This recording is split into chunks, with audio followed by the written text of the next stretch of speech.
Presentationmate allows me to not have to spend time keeping track of pens, pen lids, and instead I can spend time actually inviting students up to the board.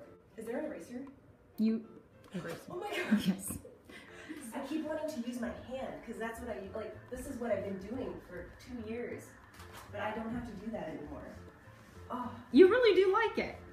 oh my gosh, this is the best. You don't have to search And I for like it. the balances, and there's pink. There's colors. I don't know if pink is in my budget. So I usually have my pens sitting on my desk with all the caps off when they dry out, and I have to do all my notes on paper and then project them. But I love being in front of the classroom more than behind it.